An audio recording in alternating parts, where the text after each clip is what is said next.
जगायाला कळ देई, सहायाला बळ देई, ढेकळाला अंकुर येई, मातीला बिजीव देई. आणि फाउंडेशननं मला विदर्भातलं सौंदर्य दाखवलं, तंटामुक्त गावं दाखवली, स्वयंभू गावं दाखवली, स्वयंभू माणसं दाखवली. आणि परत एकदा मी तुमच्या समोर आहे. मला खूप आनंद. नमस्कार. ज्यावेळेस आम्ही ट्रेनिंग घेत होतो त्यावेळेस डोक्यात असा एकच उद्देश होता की फार्मर कप जरी नाही भेटला तरी जे आमच्या महिलांना जे आयुष्यभरासाठी इश्यू तरी भेटेल एका वर्षात, तेच माझ्यासाठी सगळ्यात मोठं फार्मर कप असेल. शिंगोली गावात रेल्वे स्टेशन आणि बायपास जवळून गेल्यामुळे शेती शिवारात कमी आहे.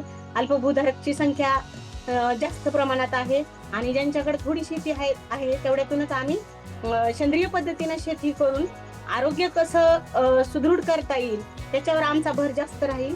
खर्चावरती कशा पद्धतीनं नियंत्रण आणता येईल आणि त्याचबरोबर आपल्याला शेतीचं उत्पन्न ते कशा पद्धतीनं वाढेल आणि सेंद्रिय गोष्टींचा वापर वाढवता येईल त्या संदर्भात आपण चर्चा केली आणि त्याच्यानंतर आम्ही हा गट स्थापन केला.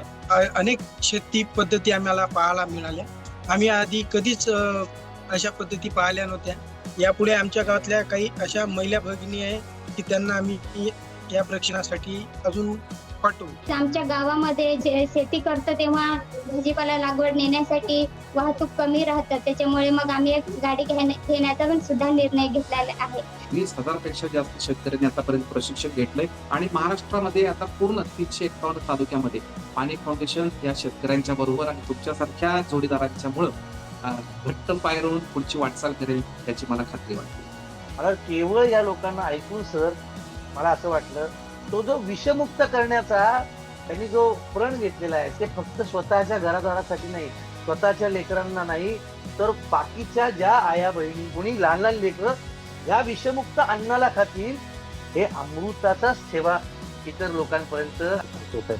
तर ही ती माणसं आहेत जी आपल्या आपल्या गावाचा आणि या महाराष्ट्राचा या देशाचा चेहरा बदलू इच्छित आहे. त्यामुळे परत एकदा या सगळ्या काम करणाऱ्या या सगळ्या कार्यकर्त्यांना, या सगळ्या शेतकरी बंधू भगिनींना मी मनापासून शुभेच्छा देतो.